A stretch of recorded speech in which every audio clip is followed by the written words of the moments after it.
भगवान श्री कृष्ण ने बताया, तुलसी में रोज जल चढ़ाने और तुलसी के पास दीपक जलाने से कौन सा फल मिलता है। एक बार की बात है, देवी सत्यभामा भगवान श्री कृष्ण के पास आती है और उनसे पूछने लगती है, हे स्वामी, आप नित्य तुलसी को जल देते हैं और देवी रुक्मणी नित्य तुलसी के पास दीपक जलाती है, इसके पीछे क्या रहस्य है? कृपया आप मुझे तुलसी को जल देने और तुलसी के पास दीपक जलाने का महत्व सुनाइए। भगवान श्री कृष्ण कहते हैं, हे देवी सत्यभामा, तुमने अत्यंत महत्वपूर्ण प्रश्न किया है। देवी तुलसी लक्ष्मी का ही अवतार है। देवी तुलसी भगवान विष्णु को अत्यंत प्रिय है, इसीलिए यह मुझे भी सबसे अधिक प्रिय है। मासों में कार्तिक और वनस्पतियों में मुझे तुलसी प्रिय है। जो भी मनुष्य तुलसी को जल देता है, उस पर मेरी विशेष कृपा सदैव बनी रहती है। जो भी मुझे तुलसी पत्र डालकर भोग चढ़ाता है, मैं उसे प्रेम से स्वीकार करता हूँ। तुलसी पत्र के बिना मैं किसी भी प्रकार का भोग स्वीकार नहीं करता हूँ। हे देवी, अब मैं तुम्हें तुलसी को जल देने और तुलसी के पास दीपक जलाने का महत्व सुनाता हूँ, इसीलिए तुम इस कथा को ध्यान से सुनो। जो भी स्त्री इस कथा को ध्यान से पूरा सुनती है, वह सदा सुहागन रहती है। उसके घर में सुख समृद्धि आती है और दरिद्रता का नाश होता है। देवी सत्यभामा कहती है, हे स्वामी, मैं इस कथा को ध्यान से पूरा सुनूंगी, कृपया आप मुझसे वह कथा कहिए। तब भगवान श्री कृष्ण देवी सत्यभामा को वह कथा सुनाने लगते हैं। भगवान श्री कृष्ण कहते हैं, हे देवी, मध्य देश में श्याम शर्मा नाम का एक वैश्य अपनी पत्नी के साथ रहा करता था। वैश्य के पास किसी भी चीज की कोई कमी नहीं थी। ईश्वर की कृपा से उसके पास सब प्रकार के सुख ऐश्वर्य थे, किंतु उस वैश्य की कोई संतान नहीं थी, जिस कारण से वह सदैव ही दुखी रहा करता था। उसे वैद्य ने संतान प्राप्ति के लिए कई उपाय बताए। उसने दान धर्म किया, अनेक प्रकार के वैद्य भी बुलाए, उसने नाना प्रकार के उपचार भी किया, किंतु फिर भी उसके कोई संतान नहीं हो रही थी। फिर एक दिन वह वैश्य महामुनि वशिष्ठ जी से मिलने के लिए उनके आश्रम पर जाता है। मुनि वशिष्ठ श्याम शर्मा का स्वागत करते हैं और कुशल मंगल पूछते हैं। तब वह श्याम शर्मा मुनि वशिष्ठ जी से कहता है, हे मुनिवर, मैं अत्यंत दुखी हूँ, मेरी कोई संतान नहीं है और संतान के बिना मेरा उद्धार कैसे होगा। मैंने संतान प्राप्ति के लिए अनेक उपाय भी किए हैं, किंतु मुझे संतान नहीं हो रही है। कृपया आप ही बताइए कि मुझे किस कारण से पुत्र की प्राप्ति नहीं हो रही है। क्या मुझसे जाने अनजाने में कोई पाप हुआ है? तब मुनि वशिष्ठ जी अपनी दिव्य दृष्टि से श्याम शर्मा के पूर्व जन्म के बारे में जान लेते हैं। वशिष्ठ जी कहते हैं, हे वत्स, पिछले जन्म में तुम्हारे द्वारा घोर पाप हो गया था, इस कारण से तुम्हें इस जन्म में संतान सुख प्राप्त नहीं हो रहा है। श्याम शर्मा कहता है, हे मुनिवर, कृपया मुझे बताइए, पिछले जन्म में मुझसे कौन सा पाप हुआ था और उस पाप से मुक्त होने के लिए मुझे कौन सा उपाय करना चाहिए। वशिष्ठ जी कहते हैं, हे वत्स, पिछले जन्म में तुमने जो अपराध किया था उसके विषय में सुनो। पिछले जन्म में तुम एक अहंकारी वैश्य थे। तुम्हारा जन्म धनवान कुटुंब में हुआ था। तुमने पिछले जन्म में एक गाय को अत्यंत दुख दिया था। एक दिन एक गाय भूख और प्यास से व्याकुल होकर तुम्हारे द्वार पर आई थी, किंतु तुमने उस गाय को न रोटी खिलाई, ना चारा खिलाया और ना ही उसे जलपान कराया। तुमने बड़ी ही निर्दयता से उस गाय को अपमानित करके घर से निकाल दिया। उस गाय ने अभी अभी एक बछड़े को जन्म दिया था और भूख से व्याकुल होने के कारण वह गाय वहीं पर मूर्छित होकर गिर पड़ी और उस दिन वह अपने बछड़े को दूध नहीं पिला पाई। इसीलिए इस गाय ने तुम्हें श्राप दे दिया था। इस गाय के श्राप के कारण तुम्हारी ऐसी दुर्दशा हुई है। उस गाय के श्राप के कारण तुम्हें इस जन्म में संतान नहीं हो रही है। वशिष्ठ जी की बात सुनकर उस श्याम शर्मा को बड़ा दुख हुआ और वह स्वयं को कोसते हुए कहने लगा, हाय, यह मैंने क्या किया। एक बेचारी दुखी गौ माता की सेवा नहीं की। मैंने बहुत बड़ा अपराध किया है और उसी का दंड मुझे भोगना पड़ रहा है। श्याम शर्मा वशिष्ठ जी से कहता है, हे मुनिवर, मुझसे बहुत बड़ा अपराध हुआ है। अब मैं इस पाप का प्रायश्चित कैसे करूं? कृपया आप ही मुझे मार्गदर्शन कीजिए। मैंने जो पाप किया है उससे मुक्ति का कोई तो उपाय अवश्य होगा।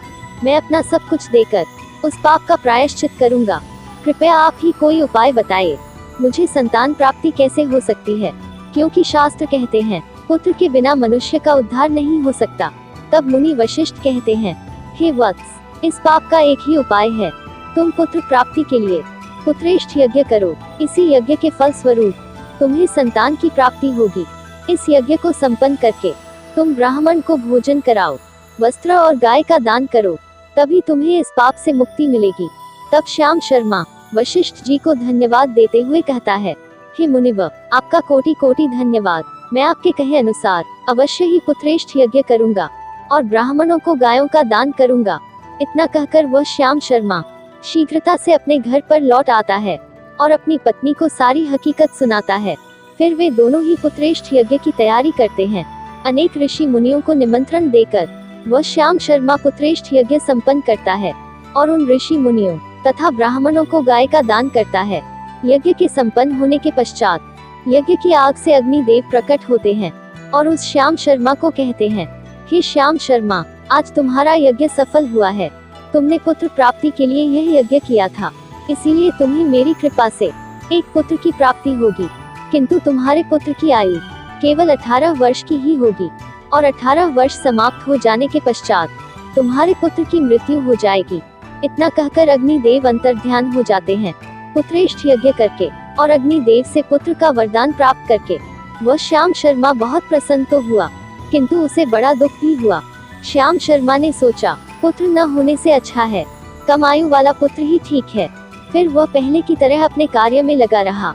कुछ ही दिनों के पश्चात उसकी पत्नी ने गर्भधारण किया।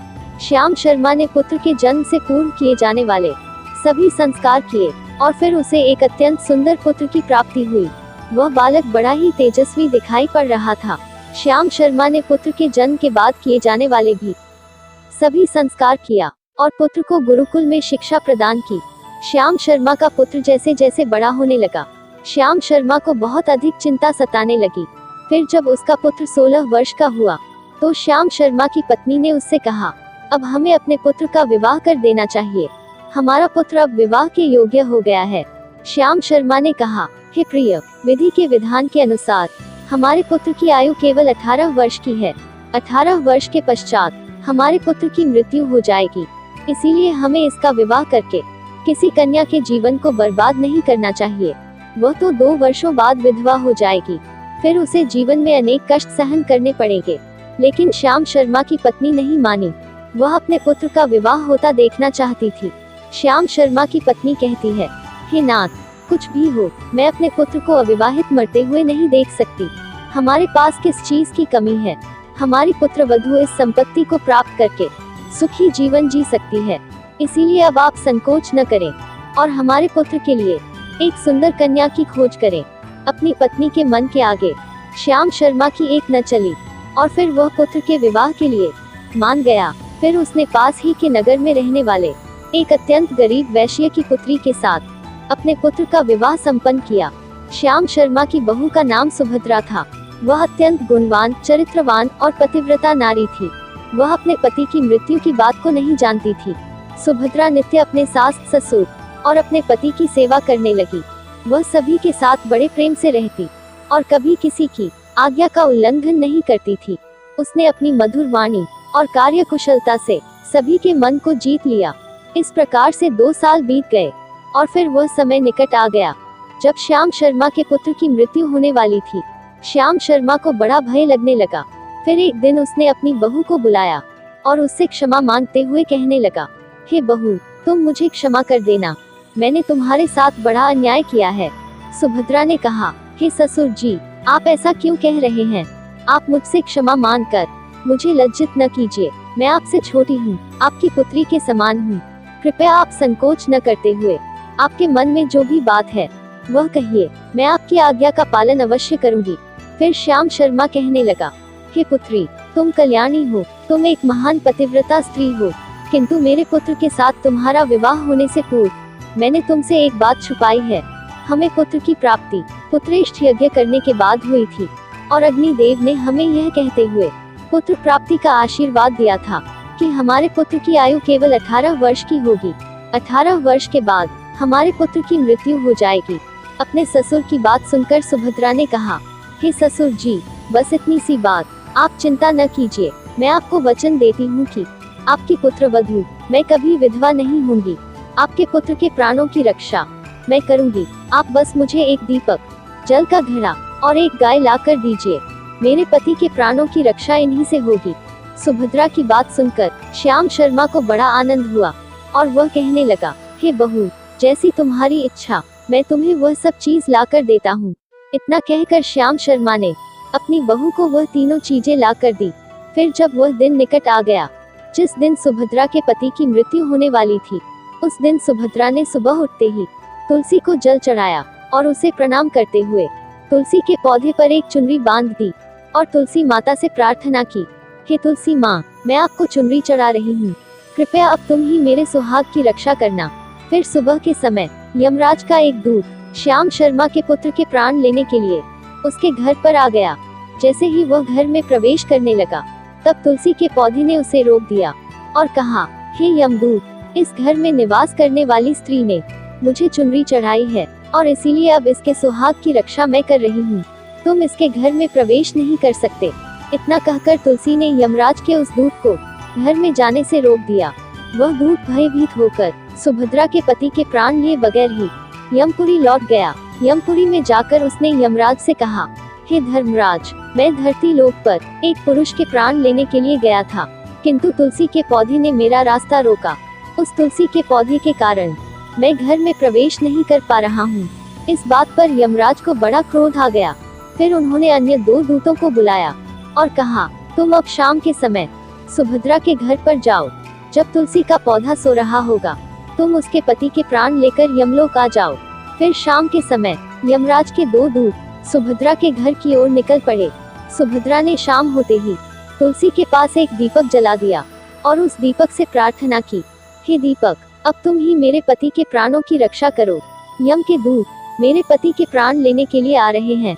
फिर शाम हो गई, तुलसी का पौधा सो गया और यमराज के दो दूत सुभद्रा के घर के सामने आकर खड़े हो गए और सोचने लगे, अब तो इस मनुष्य के प्राण लेकर ही हम यमपुरी लौटेंगे। जैसे ही यम के दूत सुभद्रा के घर में प्रवेश करने लगे, तुलसी के पास लगाए हुए दीपक ने उनका रास्ता रोक दिया और कहा, हे दूतों, तुम अब इस सुभद्रा के पति के प्राण नहीं ले जा सकते। उस स्त्री ने मुझे प्रज्वलित करके उसके पति के प्राणों की रक्षा करने की प्रार्थना की है, इसीलिए अब मैं उसके पति के प्राणों की रक्षा कर रहा हूँ। इसलिए तुम आज उसके पति के प्राण नहीं ले जा सकते। तुम यहीं से लौट जाओ, नहीं तो मैं सब कुछ जलाकर भस्म कर दूंगा और मेरी अग्नि में तुम दोनों भी जलकर भस्म हो जाओगे। उस दीपक की बात सुनकर यमराज के दोनों दूत अत्यंत भयभीत हो गए और फिर से लौटकर यमराज के पास चले गए। वहां पर जाकर उन्होंने यमराज को सारा वृतांत सुनाते हुए कहा, हे यमराज, आपकी आज्ञा का पालन करते हुए हम दोनों शाम के समय उस पुरुष के प्राण लेने के लिए गए थे, किंतु तुलसी के पास लगाए हुए दीपक ने हमारा रास्ता रोक दिया, इसलिए हम खाली हाथ ही लौट आए हैं। यह सुनकर यमराज को बड़ा क्रोध आ गया। फिर उन्होंने अन्य 4 दूतों को बुलाया और कहा, अब तुम सुबह उस सुभद्रा के जागने से पहले जाओ और उसके पति के प्राण लेकर आ जाओ। यमराज की आज्ञा पाकर दूत सुबह सुभद्रा के घर की तरफ जाने लगे, लेकिन इधर सुभद्रा ने रात को ही घर के दरवाजे के सामने जल से भरा हुआ लोटा रख दिया और उससे प्रार्थना की, मेरे पति की रक्षा कीजिए। यम के 4 दूत मेरे पति के प्राण लेने के लिए आ रहे हैं, अब आप ही मेरे सुहाग की रक्षा कर सकते हैं। इतना कहकर वह सुभद्रा सोने के लिए चली गई। इधर यम के दूत सुबह सुभद्रा के जागने से पहले ही उसके घर पर पहुंच गए। जैसे ही वह घर के अंदर प्रवेश करने लगे, तब उस लोटे के अंदर भरे हुए जल ने कहा, तुम रुक जाओ, अब तुम इस घर में प्रवेश नहीं कर सकते। यह घर अब मेरी सुरक्षा में है। मैं सुभद्रा के पति के प्राण तुम्हें लेकर जाने नहीं दूंगा। अगर तुमने इस घर में प्रवेश किया तो मैं नरक की अग्नि को बुझा दूंगा, जिसमें सारा नरक लोक डूब जाएगा। यह सुनकर यमराज के बेचारे दूत घबरा गए और एक दूसरे की तरफ देखकर उस स्थान से भाग गए। वे सभी यम के दूत यमराज के पास लौट गए और उनसे कहने लगे, हे धर्मराज, आपकी आज्ञा का पालन करने के लिए हम चारों सुबह सुभद्रा के जागने से पहले ही उसके पति के प्राण लेने के लिए पहुंच गए थे, किंतु सुभद्रा के घर के बाहर रखे हुए जल के लोटे ने हमारा मार्ग रोक लिया और इसी कारण से हम उसके घर में प्रवेश नहीं कर सके। अब यमराज को बहुत ही अधिक क्रोध आ गया। इस बार उन्होंने 8 यमदूतों को बुलाया और कहा, हे यमदूतों, अब शीघ्रता से जाओ और बलपूर्वक उस मनुष्य के प्राण खींचकर यमलोक लेकर आओ। फिर वह 8 यमदूत यमराज की आज्ञा का पालन करते हुए पृथ्वी लोक पर उस सुभद्रा के घर के पास आते हैं तो देखते हैं उस सुभद्रा के घर के सामने एक गाय खड़ी है। सुभद्रा ने यमदूतों के आने से पहले ही अपने घर के सामने गाय को बांध दिया था और गौ माता से विनती की थी, हे गौ माता, आज यमदूत मेरे पति के प्राण लेने के लिए आ रहे हैं। अब आप ही मेरे सुहाग की रक्षा कर सकती हो। हे गौ माता, मैं आपकी शरण में आई हूँ, कृपया मुझे विधवा होने से बचा लीजिए। उस गाय ने कहा, हे पुत्री, तुम चिंता मत करो, तुम्हारे पति के प्राणों की रक्षा मैं स्वयं करूंगी।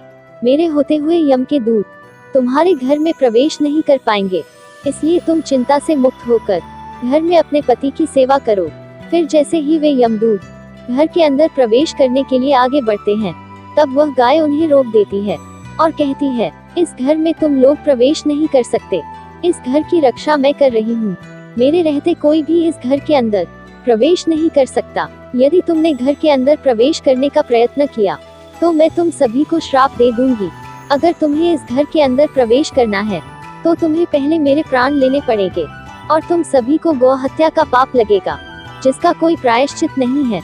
वहाँ पर उपस्थित सभी यमदूत गाय के द्वारा श्राप देने की बात सुनकर भयभीत हो गए। वे जानते थे कि गाय के द्वारा दिए गए श्राप से कोई मुक्त नहीं कर सकता और गौ हत्या तो संसार का सबसे जघन्य अपराध और महापाप है, जिसका कोई प्रायश्चित भी नहीं है। इसलिए वे सभी वहां से लौटकर यमराज के पास चले गए। यमपुरी जाकर उन यमदूतों ने यमराज को सारा वृतांत सुनाते हुए कहा, हे धर्मराज, उस सुभद्रा के पति के प्राणों की रक्षा एक गाय कर रही है। उस गाय ने हमें श्राप देने की बात कही, इसलिए हम सभी भयभीत होकर वापस लौट आए हैं। हम में गाय का सामना करने की शक्ति नहीं है। उन यमदूतों की बात सुनकर यमराज आग बबूला हो गए और स्वयं भैंसे पर सवार होकर पृथ्वी लोक की ओर निकल पड़े। यमराज अपने भैंसे पर सवार होकर उस सुभद्रा के घर के पास चले आते हैं। यमराज को अपने घर के सामने खड़ा हुआ देखकर सुभद्रा भयभीत हो जाती है और जल्दी से आकर यमराज के चरण स्पर्श करके उन्हें नमस्कार करती है और उनकी स्तुति करने लगती है।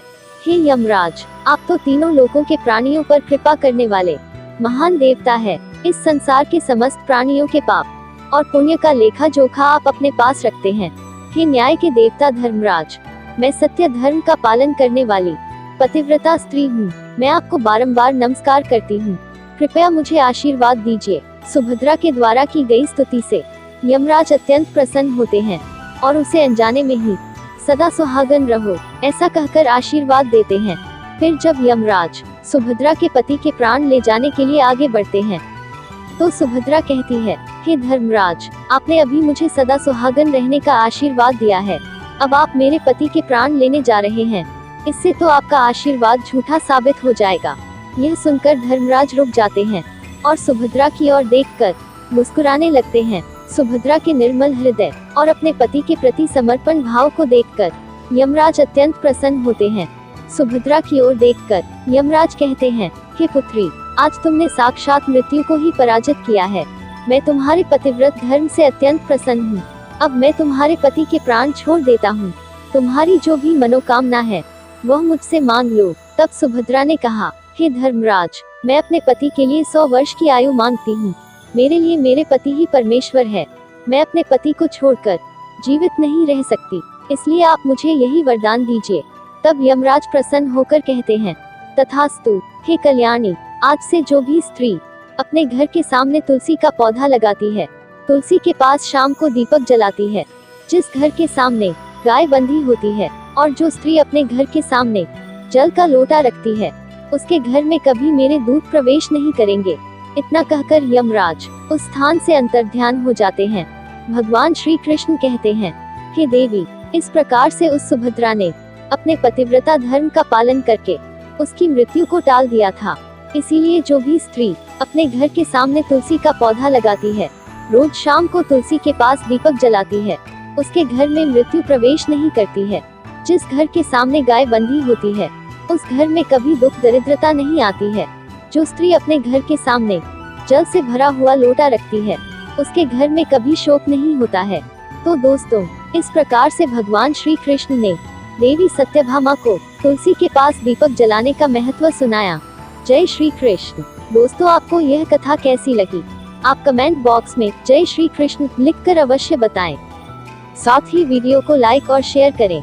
यदि आप हमारे चैनल पर नए हैं तो हमारे चैनल को सब्सक्राइब जरूर करें धन्यवाद मित्रों।